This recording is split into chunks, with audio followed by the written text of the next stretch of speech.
Here's a neat trick when you've got 3 photo masks in a Photobacks template next to each other. You can add more than one photo or use the same photo across all of the masks. I bring in my photo with the Photobacks Control plugin, hold down Alt or Option and click and drag in the Layers panel.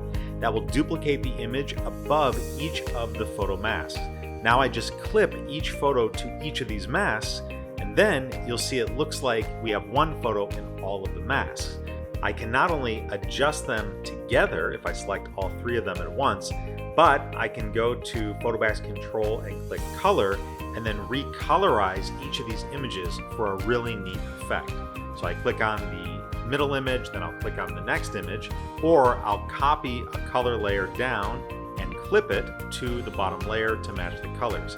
Now I click the background layer, just reset that color, and I get this amazing result.